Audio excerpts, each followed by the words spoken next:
That night in Toronto, on that checkerboard floor. Oh, Taika, just give me a second. It's just a little hot in here. Just let me reset this for a sec. I know your time is very precious. Oh, okay. You got the Jack Burton Thor singlet on. Let me tell you the story of the space Viking, Thor Odinson.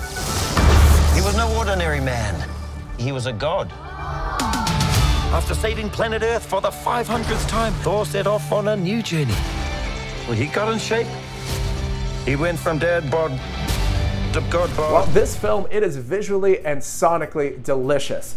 Thor Ragnarok had the immigrant song, and this one goes full 80s, leaning on Guns N' Roses, Sweet Child of Mine, the aesthetic as well. So what was it about that song and this general era that made you want to make it the tonal thesis for this film? 80s and 90s are really those formative years for me. You know, the thing where most impressions were made on me and all my fondest and least fondest memories come from. And, you know, the soundtrack to those years, you know, spans through, you know, Guns N' Roses, you know, Led Zeppelin. I was listening to my parents' albums as well, but, you know, a lot of that was Guns N' Roses and, like, you know, a lot of metal, even visually. You know, like what you're wearing there, you know, Thor's outfit at the beginning, it's a nod to Jack Burton in Big Trouble in Little China.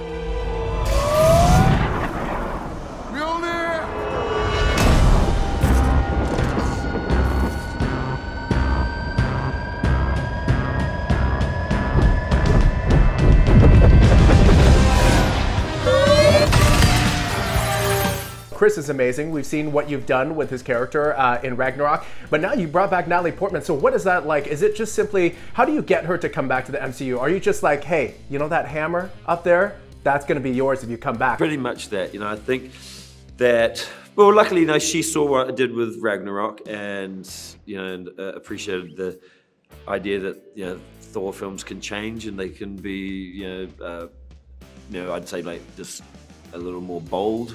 You know, with Ragnarok, and you know, it became more of a Kirby art piece, and I think, yeah, just explaining that, you know, she got to hold the hammer now and become a superhero, and instead of just being the scientist girlfriend on the side.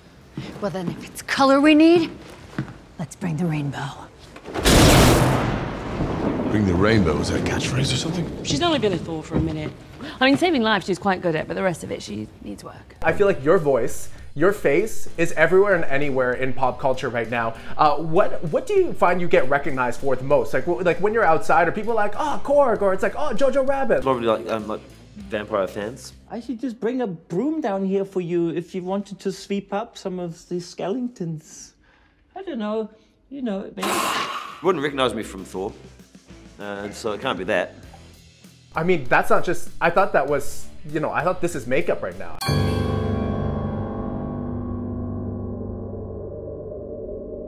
Okay. I just want to say that was very, very impressive what you did back there. She's just my first bad guy. You never forget your first. This is getting really heavy now, so I'm just gotta put this down. Taika, thank you so much. Congratulations. I laughed, I cried, and I cosplayed now.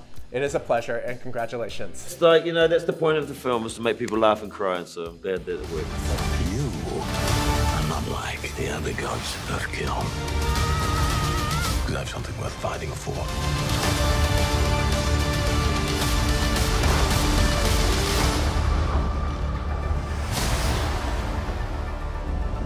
Let's see who you are. I take off your disguise. And flick. Oh, you flicked too hard, damn it!